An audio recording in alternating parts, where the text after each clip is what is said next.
So, but yeah, they sell good stuff.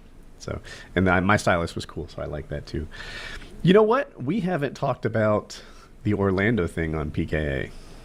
No, we haven't. I think it's bad that happened. I do think too. That's a hill we can all, stand and defend. I don't care what kind of flack I. In the words get, of Aisha Tyler, I'm against it. In the words of that very weird-looking giraffe. I don't know. we saw it. I made a video about it. I think I mean, but the point of the video wasn't necessarily like I don't know.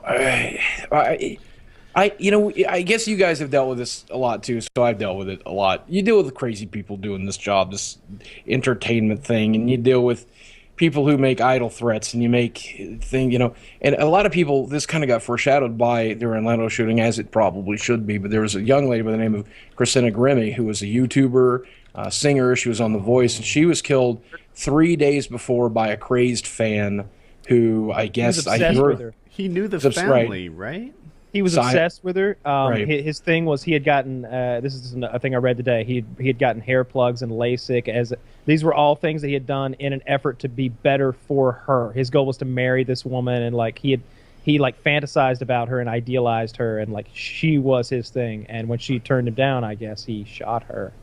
And so I think about the dangers of someone showing up at our front door with a shotgun every day. I worry about going to VidCon next week and knowing that some lunatic could walk in there and start firing up the place. Now, Hank Green has spent $600,000 on security, according to an email he sent me and everybody else this last week, to making sure that there's going to be metal detectors and clothed and uniformed and non-uniformed officers walking the whole place, and they're going to be watching and profiling people all weekend. So I know we're going to be safe, but again, you can't not think about those things. And then I try to take myself out of my own mind and put myself into the mind of every LBGT member in the world and how they all feel that exact same way right now. And they're not doing a high profile, also a high paying job. They're just trying to be true to themselves. And I can't imagine what it'd have to be like to have to go to any club in the world right now, or even walk the streets and be afraid that one of these fucking lunatics are going to gun you down for simply the way that you express love. What a fucking world we live in, man. I just can't imagine. And so, I mean, I don't know how many, lesbian or gay or transsexual people you have watching the show, but know that I've tried to put myself into your feet, into your shoes, and fuck, man, I can't imagine having to live like that. I'm so sorry you have to. But if the people that died in Orlando, they died fucking warriors. They died people who refused to be afraid. Except for that one guy who held the door shut. Yeah, that fucking guy. Dude, I have a different take on it than Boogie. And I'm listening to you, and I'm like, yeah, who could disagree with that? I do, because every time I see one of these, terrorist attacks, and this might come across unpopular, I'm not terrorized at all. Not in the fucking slightest. If they take a plane down, I'm like, yeah, but I guess it's just a mathematical side to me that's I'm still not scared to fly. If they take out a shopping mall... If they take out people in a shopping mall, I'm not afraid to go to a shopping mall. I'm there next day looking for sales because everyone else is afraid. If if suddenly the terrorists take out paramotorists, I'm like, shit, maybe I can, maybe the skies will be clear. I don't know, whatever it is. Yeah, I agree with you there. I'm not at all terrorized by this stuff. No, I'm never terrorized by it, because if you take one step back, this is separate from what happened to Orlando. This is just terrorism in general. But if you take a step back, shit. You're paramotoring. People who paramotor are like, God, I'd like to see the stats, about the likelihood of you dying in a terror attack versus that fucking paramotor, right? Let's just be real here. Right. And the same's true for all of us. We all do things in our daily life that... For what it's worth, motorcycling more dangerous than paramotoring. Yeah. More people are killed in the United States every year by toddlers than are killed by terrorists.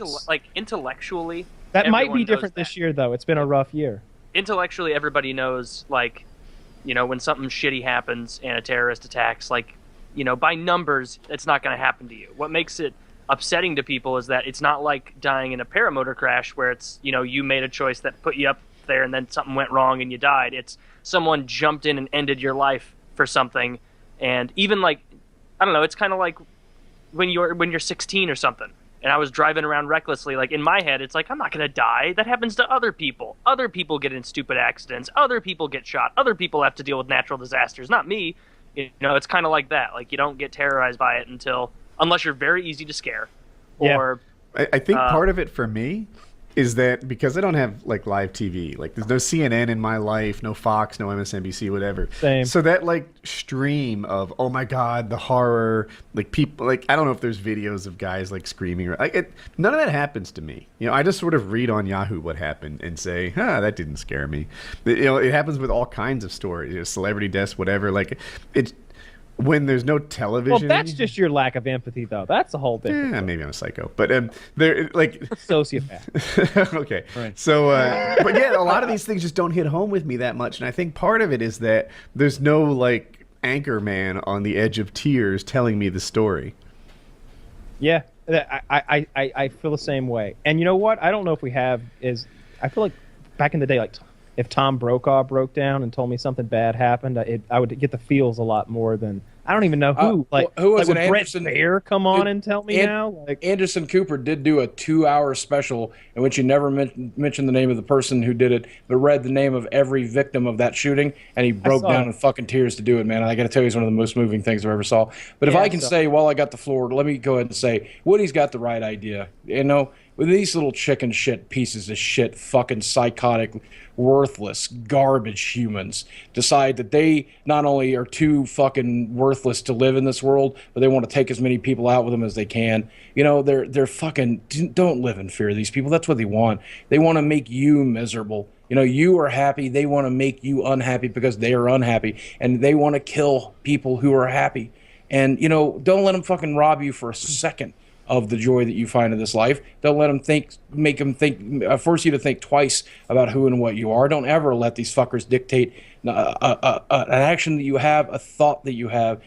Don't let them occupy a space in your brain or a space in your heart, because there's nothing you can do about it. You're talking to a person who was a shut-in for 7 years because he was afraid of the outside world. And I can tell you, it was the worst 7 years of my fucking life. It was a wasted 7 years that I would never get back. You know, don't for a second let these terrorizing lunatics, these pieces of shit, these garbage people make you afraid to be you. Live your life the best you can. Live it without fear. Otherwise, these fuckers win, and that's the last thing I'm willing to let them do. Terror. Yeah. And that goes, God, it seems like such a bad time to get political, but I'm not completely opposed to the government reacting to this at all. But I definitely am opposed to any kind of knee-jerk taking advantage of public outrage or fear or whatever. Just take a breath. That's always what happens. Yes, but you know, my whole thing is let's take a breath. Let's take a breath, and if there's anything we need to do to chill on, like, you know, to make this better, it should be the result of careful analysis and debate, and not like let's strike while the iron's hot. The fact that it immediately went to gun control instead of anything else that it could have been, it is fucking ludicrous that people act like the hardest part of that equation was getting him a gun. It wasn't indoctrinating him to think that because other people are different, he should murder them. That wasn't the hardest part. The hardest part was getting a gun. Like, that's totally outsourcing the root of the problem. Like, this was a venomous, awful person. That guy had turned away from a gun store. The gun store reported this guy. The failing is with the government. The failing is with the people who are supposed to be enforcing the laws that are on the books. Yeah. Like you know, this guy was already under surveillance. You're not going to... No law that's put into place is ever going to fix a scenario like this, where this guy was already under FBI investigation, okay? Like, this is a Hillary Clinton level of scrutiny he was already under at this time, and yet they still didn't get to the bottom. They still didn't see it coming.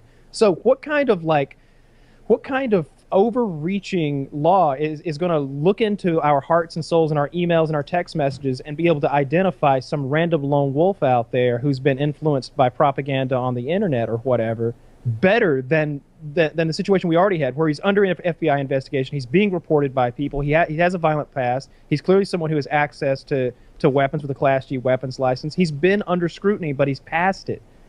You would never apply the amount of scrutiny that was applied to this individual because of his ownership of those guns and because of his job that he had to the everyday citizen. You would never apply that much scrutiny, so it's a moot point. And to add it, he wasn't a lone wolf. No, he wasn't. That's not. Are you talking about his wife or someone else? At the very least, all you can admit, his wife knew about it. His wife knew he was planning on murdering people and did nothing. And you can, I guess, say, oh, then she was the only one who knew. But if she like she even drove him, she even fucking drove him to case the place. And didn't he sell his house to his sister for $10? $10. There's so many premeditated people involved in this shit.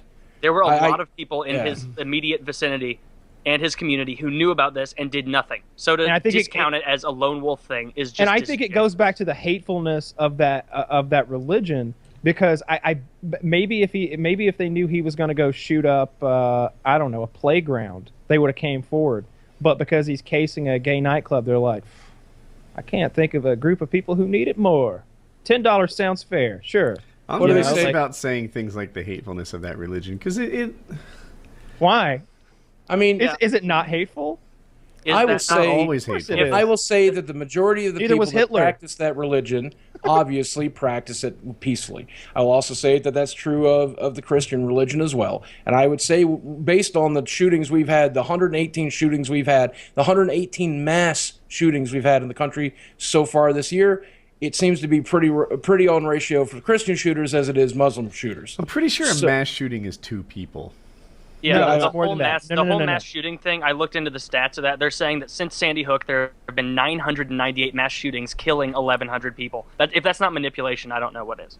I think they just really overstate the whole mass shooting thing. Well, probably. They're including people in gang violence in South Chicago as mass shooting. If there's why is that not included? If you kill 2 people, I don't know why that wouldn't be included. It's just I'm saying because mass shooting to me means strangers. And he gets shot, and there's a net 2 deaths.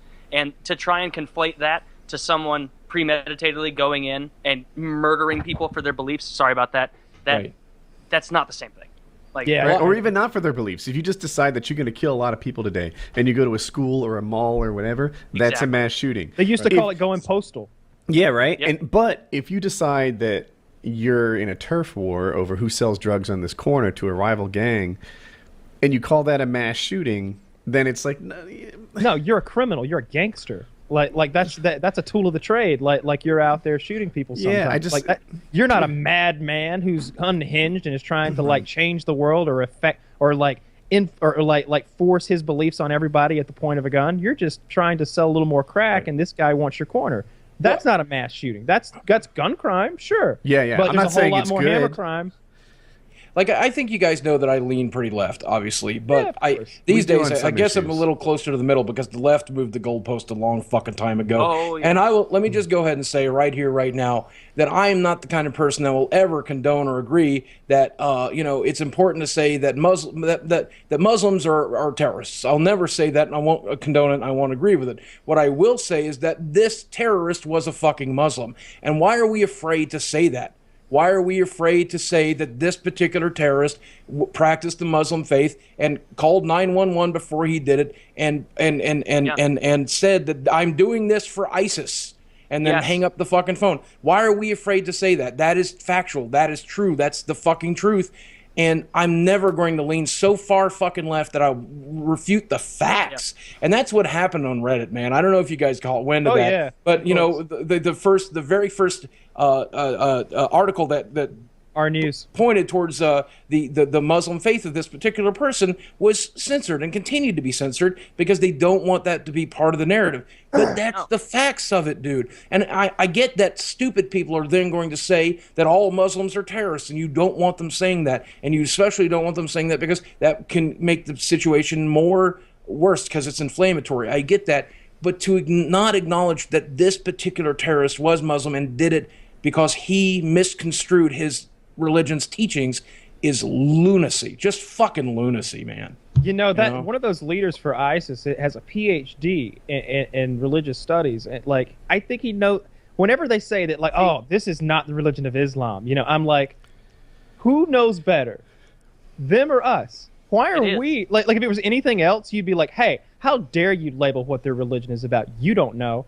But they're coming out and be like, our religion is about crushing the infidel, Our religion is about taking over and enforcing Sharia law. That's what our religion. And we're like, no, it's not. You're not part of your own religion. We know. I have this.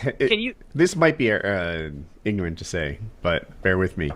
I have in my head the idea that like Muslims are pro-terrorism is kind of like saying all cops are dirty. It's not that all cops are dirty. It's that too many cops aren't necessarily full-fledged against the dirty. Right? It's just a couple that are dirty, and a couple that are dirty, a lot that are of course totally clean, and a whole lot that just look the other way, aren't opposed enough to the dirty. And with Muslims, of course, there's only a couple who are terrorists, right? And then there's a couple who are like crazy anti-terrorists, but a whole lot middle who are just like, I'm not part of ISIS, but I see their point. And there's a lot of people. It's really telling when you see them answer those questionnaires about, well, do you think that homosexuality is immoral? Oh yeah, 89% of us do in London. Yeah. Do you think it should be punishable by death? Well, only 70% of us do. Like every one of those questions where in your heart you're like the opposite. Like, well, how hard should you beat your wife? Well, as hard as you want, 80% say. It's like, well, hang on a minute. I totally agree with you there in that, like when people say, oh, Christians, which first of all, to backtrack a bit, the hypocrisy of the left, if it were a Christian that did this, that murdered 50 gay people in Orlando, there wouldn't have been even a split second where they were like, I don't know if we should release this, it's going to, piss off a bunch of Christians. No, there wouldn't have even been a thought about it. It would have fit within their agenda and they would have pushed it immediately. But this weird kind of, oh, well, they're Muslims, so we got to kind of backtrack, make it about gun control. Now that Muslims have beat out gays on the hierarchy of victimhood, we have to somehow act that these gays are being hurt by gun control instead of a group that really thinks the way they live is deserving of death. And obviously this group I'm talking about isn't Muslims as a whole. It's the people who are doing this. But it's I think the cleric in Orlando here in the United States, like I think the issue is all the Muslims that people know are good, decent people who just want to live their lives. And they take that and they think, okay, so that means that group of people in Iran, all the ones who aren't engaging in shenanigans and terrorism, they're all just like these individuals here. And if you look at the way Sharia law is implemented in those countries, you can see that's patently not the case. They're still horrible to women in those countries, still horrible to other ethnic groups, other religious sects in those countries, and that's based on the religious text of, you believe what we believe, or you will be roundly punished. And to say that that's misconstruing their religion, it's not. The only difference is, like, if you punished a gay person for being gay as a Christian, technically you're following the Bible. The only difference is that Christianity went through an evolutionary stage where they kind of were like, all right, this is bananas. We're still going to believe this, but we can't be doing it. Yeah, the New Testament happens.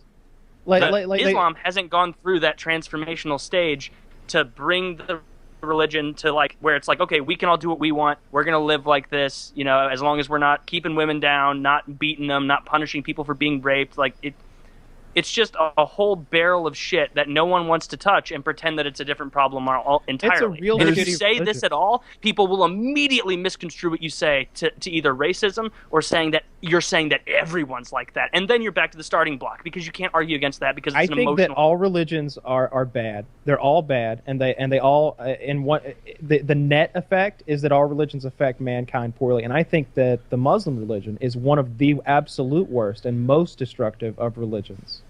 I think a lot of I think religion can be practiced well, and I think it can be practiced kindly and sanely, and I agree with you. I do know people that do that. But that said, unfortunately, the power of religion allows bad people to use it as a shield to do bad things. Yeah. And the Muslim religion, because of the text and the teachings, a lot of which modern-day Muslims completely ignore, the same way modern-day Christians ignore the book of Leviticus. This is not something we believe. We believe the other parts of this thing. Those parts of it allow very bad people to get people to do things that they want in the name of their religion, out of fear, out of control. They can fucking use it to murder people. They can use it to manipulate people. They can use it to garner ridiculous amounts of monies with these Christian fucking power churches, these super churches. Yeah, but now hang on a minute. Like I don't like to use.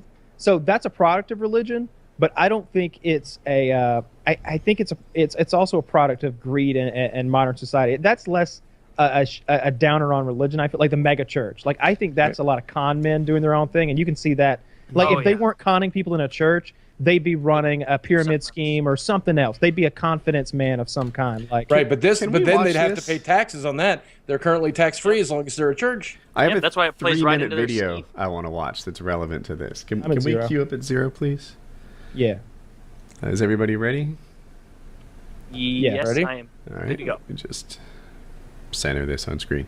Ready, set, play. If I learned one lesson from my time with the CIA, it is this. Everybody believes they are the good guy. Have you guys seen this already? No. Oh, good. I was an officer with the CIA clandestine service and worked undercover on counterterrorism and intelligence all around the world for almost 10 years. The conversation that's going on in the United States right now about ISIS and about the United States overseas is more oversimplified than ever. Ask most Americans whether ISIS poses an existential threat to this country, and they'll say yes. That's where the conversation stops.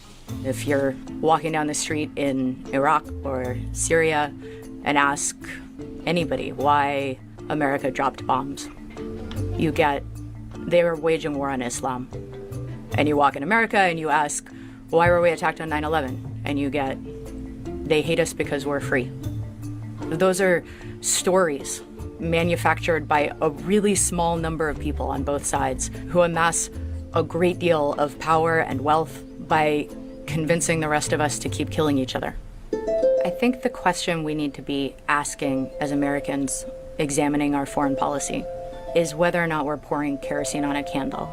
The only real way to disarm your enemy is to listen to them. If you hear them out, if you're brave enough to really listen to their story, Worked against the Nazis. you can see that crushed them. more often And than every not, other we might enemy have in made some history. of the same choices. If It you'd wasn't lived the their life firebombing in instead of yours. Hamburg. No. An Al-Qaeda fighter made a We're halfway comment through. during a debriefing.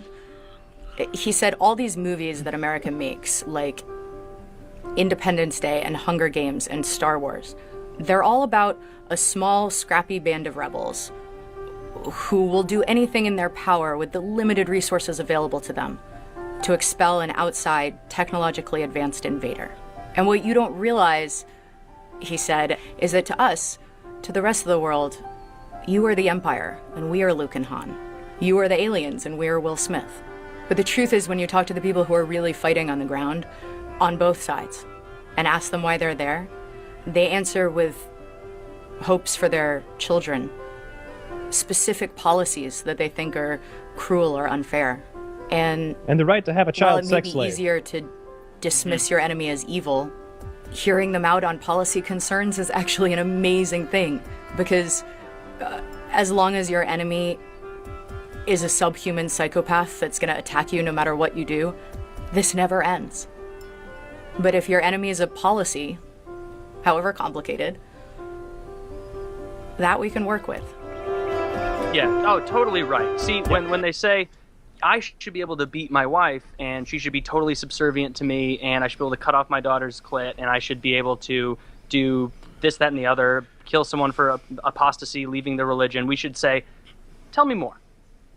No, that's I don't want to hear ridiculous. more. I don't want to hear more because this is more like, why can't you just say this is really bad? Yeah, we're doing bad. Like, there's bad stuff on both sides of the aisle, but to equate the two, you know. But at the same time, then you see, like, yeah, you can see where they're coming from.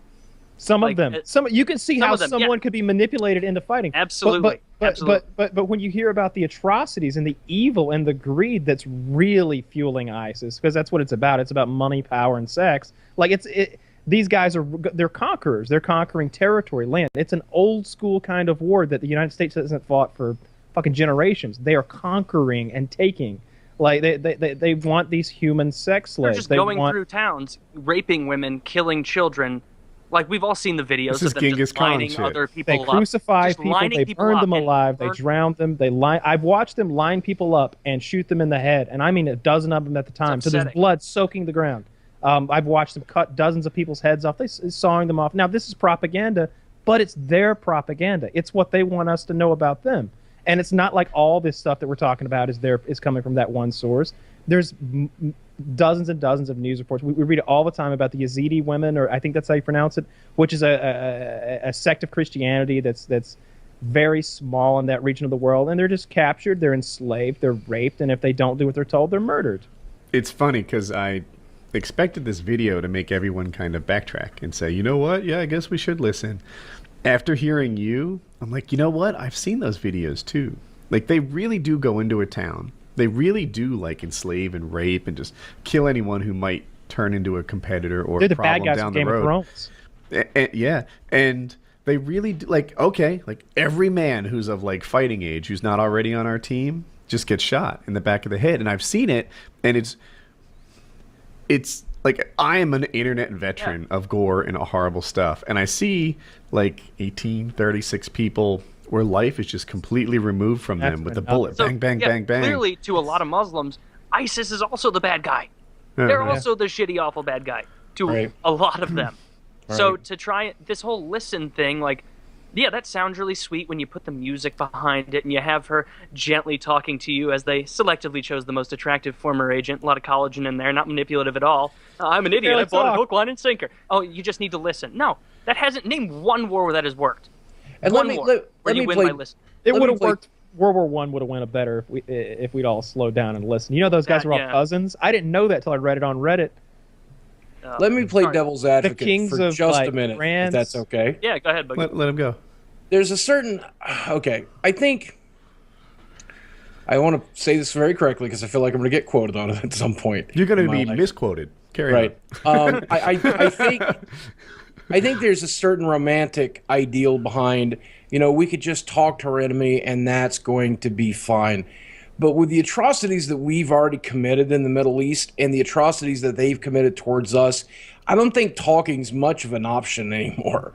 I think that if you leave those people who we have grievously harmed by their perspective alone to themselves, they will still have generations and generations of animosity, and they will fucking hate us, because the moment we set boots on the ground over there, we touched holy ground, and they are fucking furious about it. And you tell me for a second that if an invading nation put boots on American soil, we'd forget about it in 2 generations, 3 generations, or would we bomb them back the fucking ice age? It's human nature. I feel like after we nuke them, we let it slide. I thought you were going to play devil's advocate. Yeah. I totally agree with that. Yeah, it's like, am I still mad at Japan? A little. I'm gonna be honest. Hey, Japan. I haven't forgotten all that. Like not 100%. Like, I've forgiven, but I haven't forgotten. Like if there's ever a little, if you ever go a little bit too far the other way, Japan, we could still turn right around on you. I especially feel for the Muslims there who Tokyo next time.